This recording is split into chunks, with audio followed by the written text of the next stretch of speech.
Tekking101 here. So before I begin the video properly anyway, let me introduce kind of like a new aspect to the show I'm going to try to do.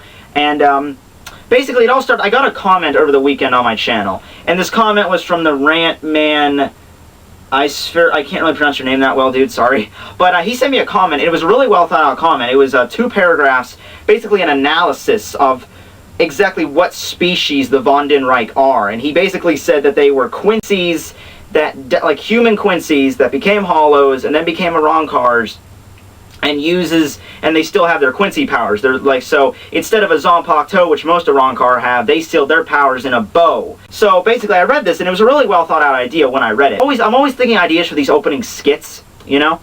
Sometimes I can't even think of any ideas, so I was thinking, maybe every week I'll ask a question to you guys and you can post comments about your theories.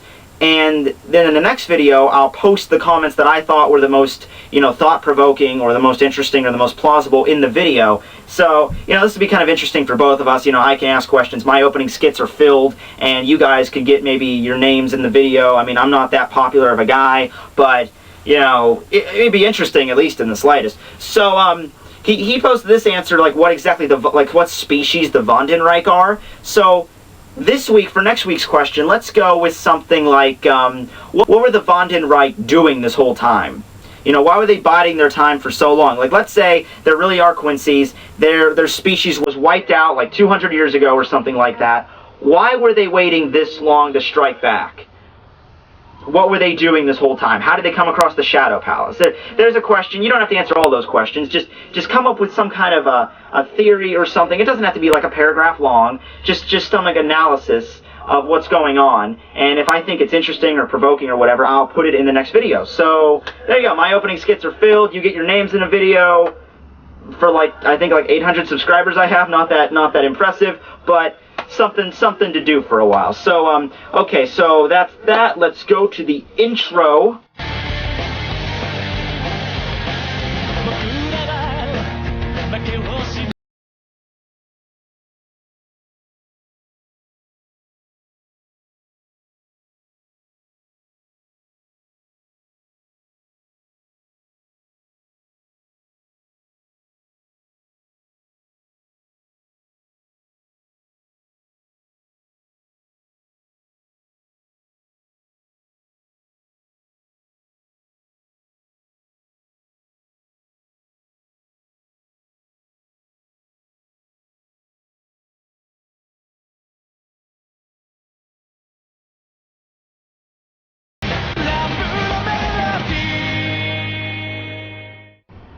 Hey everybody, Tekking101 here to review Bleach Chapter 486, The Crimson Cremation.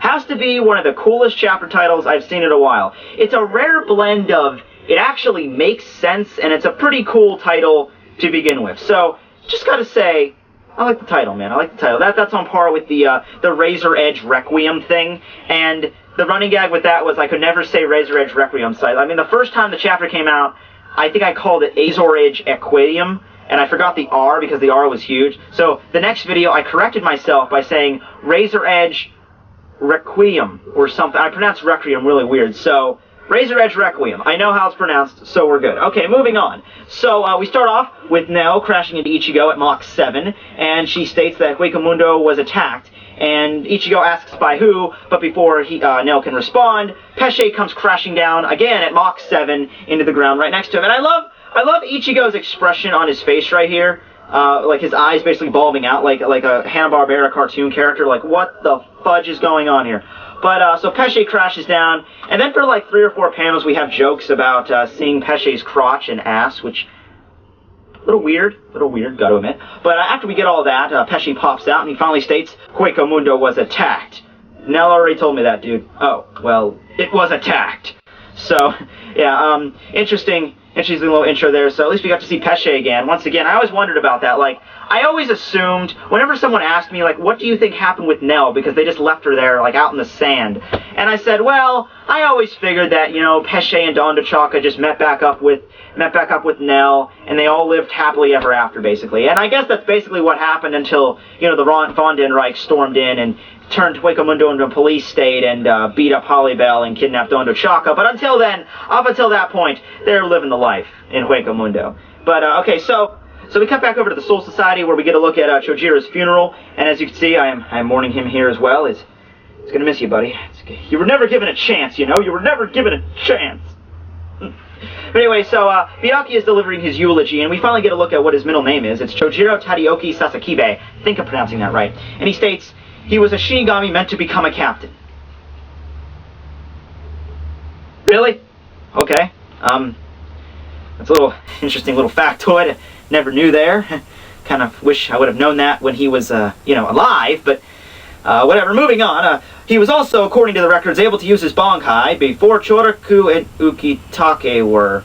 And also, he was apparently one of the strongest members of the Soul Society in general. He was going to become a captain, but he had so much loyalty for Yamamoto, he never did. Huh.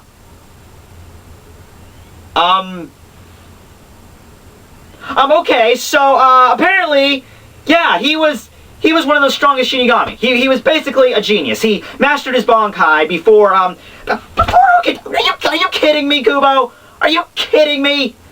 Okay, so, I don't even know what to say about this. I read this, you know, this morning, and I'm like, really, I think Kubo's literally rubbing salt in the wound here. He's rubbing salt in the wounds after he dies because we knew nothing about Chojiro. Hardly anything. He never showed up. Whenever he was on screen, we would always say, oh, there's Chojiro in the background. He's useless. He can't do anything. And even Kubo mentions this in the chapter. He even has Byakuya say, you know, he was considered by the one that never took battle. He was considered just a standard Shinigami that never did anything. And that's how we viewed him. That's how, not me personally, but that's how most of the fan base viewed him. Just a guy that stand in the background, just a standard Shinigami that couldn't do nothing. You know, he couldn't even fight for himself for the most part. Every time a fight started, he just kind of ran away. But yeah, apparently he mastered Bankai before these two guys did.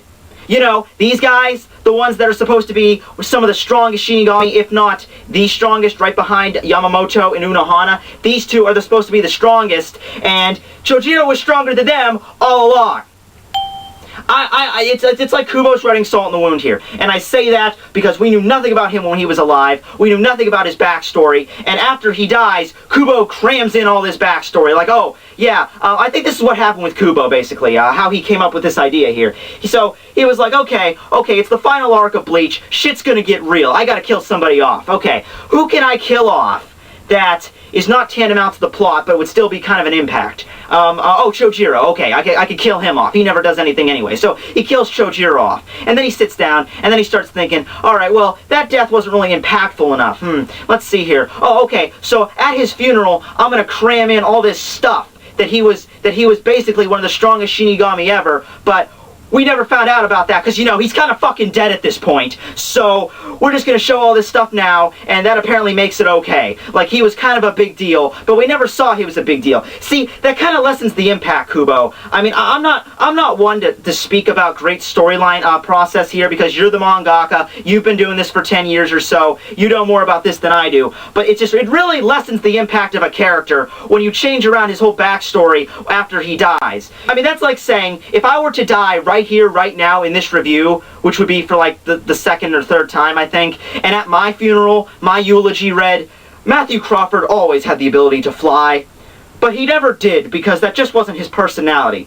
Yeah, that would kind of lessen the impact of what's going on. But they even state in the eulogy, yeah, during his battle with the Quincy's, he used his Bankai. Well, yeah, you know what would have been even better there? If they would have shown a flashback of him fucking using it. That's what it would have been kind of more impactful for the character. I would have been fine with it. If they would have at least shown some flashbacks of Chojiro using his power, or what his power even was. We never even found out what it freaking was. I mean, yeah, the Zanpakuto filler arc showed his powers was lightning-based, but we never found it out. In the manga, it could have been something completely different for all we know. But yeah, I'm sorry people that love Kubo. I'm sorry that I'm basically bashing the living crap out of him right here. But this is how I feel. You know, I'm not going to be up here and be like, okay, so I guess he could use Bankai. So that was an interesting thing to learn. No, I'm genuinely pissed about this. I am. I don't care if you say I'm a troll. I hate that he did that. I really do. I genuinely hate that Kubo treated his death like that, basically rubbing salt in the wound. But anyway, so yeah, Chojiro was apparently one of the strongest Shinigami ever, and we never got to see anything he does, and he's never coming back. It's the final arc. his death was basically an example, but I'm going about this for too long, so let's just continue with the chapter. So we cut over to Ichigo in Karakura Town with Uryu, Chad, and Orihime, and Nell and Pesce are there as well in Ichigo's room, I think that's where they are, and they're stating basically what we already know, that after Stark and Bargain died, Holibel was basically the ruler of Hueco Mundo for a while, but then these guys showed up and basically took her away, and we don't really know if it was the Quincy King himself that showed up and beat up Holibel, because she looked pretty beat up, if not dead, in the last chapter. And also Don Duchaka was taken away, and Pesce also states that basically they're stealing the Arrancars and using them as the vanguard, which they're basically the fighting soldiers. So it's at this point that Ichigo realizes that Ivan was actually an Arrancar, but he used a Quincy bow. So I'm guessing this chapter is basically confirming that both Ivan and Looters were both Arrancars, but they might have been Arrancar Quincy's, like what the theory with the Rampmanshire said. But I'm going to go with the Arrancar because that's where all the evidence is pointing to. The only evidence that's pointing it being against an Arrancar is when Ivan said, "I'm not an Arrancar." That's the only evidence that's keeping me from saying that they were Arrancars. But I'm just going to say they were because it makes a lot more sense. King might be a Quincy, and his main followers might have been Quincy's, but the foot soldiers were Arrancars. I'm just going to go with that. Anyway, so they bring up the fact that they're going to have to go to Hueco Mundo to rescue Don Duchaka, and really weird thing here, before they leave, Uryu just says, "Yeah, I can't come up with you this time." And Ichigo's response to this is, "Oh, I understand, because Quincy's exist to destroy Hollows, instead of helping them." Yeah, but, yeah, so are Shinigami. I can understand you're a substitute Shinigami, but the whole purpose of... That's just a stupid explanation. You guys have been friends for, for years now, and you've already went to Hueco Mundo once to save someone. Granted, back then it was Orihime, it wasn't a Hollow, but... You followed Ichigo to hell and back. Literally, he's followed Ichigo to hell and back. Watch the 4th movie, it's amazing. But it's just funny that he said, "I'm not going to do this because I exist to kill Hollows." Who cares about that, really? I mean, Shinigami exists to kill Hollows too. That doesn't stop Ichigo from doing half the crazy crap he does. But yeah, I think...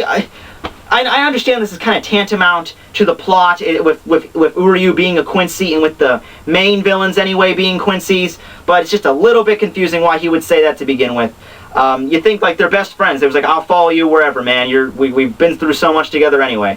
But so they agree to go to Hueco Mundo without Uryu. Urahara shows up as a Deus Ex Machina to get to Hueco Mundo to begin with. We cut back over to the Ice Palace, where it's funny because we see a new character, a new Quincy, picking up Ivan's medallion, but in the background we see all these random members of the Vandenreich. They look like janitors. I just love how the Vandenreich apparently has their own janitorial staff, you know? It's like yeah, guys, you might want to get up here. The king kind of blew up the heads of Ivan and Looters all over the throne room, and it's starting to stink up here, so can you kind of get up here and mop this crap up?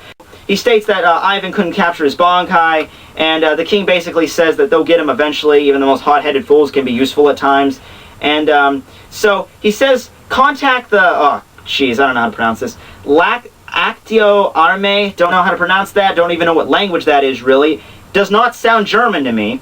But he says, contact the Acto Army of Hueco Mundo. Tell them to recruit more idiots, well, basically more Arrancars. So last page of the chapter, we get to see a smoking pillar, which I'm not really sure what that is, if that was the Vandenreich that burned that down, or if it was Ichigo and the others arriving. Wait, is that... I think it might just be like something just going on in Hueco Mundo. They're recruiting more Arrancars. Basically, it's a slave ring, and that's the end of the chapter. So, this chapter...